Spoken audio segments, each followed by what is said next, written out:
So in a recent podcast that Charlie did with Tucker Carlson, Charlie was talking about AA, aka Alcoholics Anonymous, and he made a super powerful point, which is like how often it reinforces trauma when you constantly bring it up. So first off, before going a bit deeper, I want to acknowledge this, and Charlie made sure to say this as well. AA can be great for so many people, and it has helped and changed so many lives. And the whole 12-step program has changed lives too, but it didn't work for him. So anyways, he says how, when you identify with your trauma, and constantly say things like, I'm Charlie, I'm an alcoholic, that identity holds weight. So yes, the purpose is of course to help people realize that they're not alone, but the more times that you say it, it reinforces this identity as if that's all there is to you, when in reality, there's so much more to you and to your story. And Charlie gave this example of a guy who refused to say his name and then alcoholic, and this guy ends up getting sober.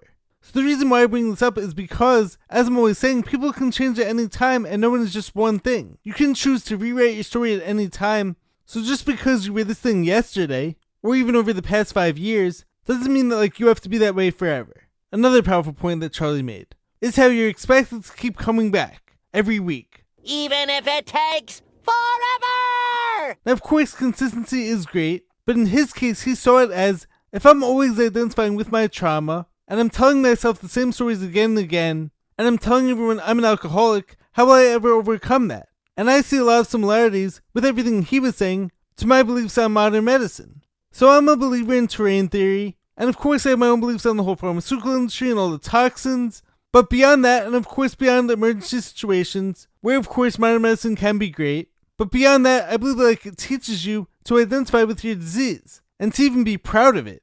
I have type 2 diabetes, but I manage it well. Versus focusing on overcoming it. It becomes like, oh, I have to take these pills every day, and I have to keep on coming back, and I can't ever get better just because this person wearing a white lab coat told me that. And this is why holistic health makes so much sense to me and resonates with me, and why I'm on a holistic healing journey of my own, in spite of having so many doctors having no clue what was going on with me, and telling me that all my issues couldn't be healed from.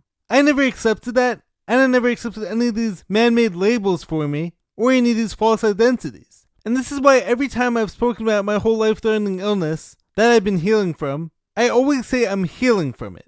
I never identify with any label, or make it sound like it's scary and incurable, because it's not, and I don't believe that. I believe anything can be healed from when given enough time and enough of the right inputs, and so I choose to empower myself over this thing. And one final point that Charlie made was that he never felt celebrated for his wins when he was there, but rather it was always focusing on when you're gonna mess up as if doing that was inevitable. And that's a huge problem because once again, if you're doing that, you're not even giving yourself a chance to heal.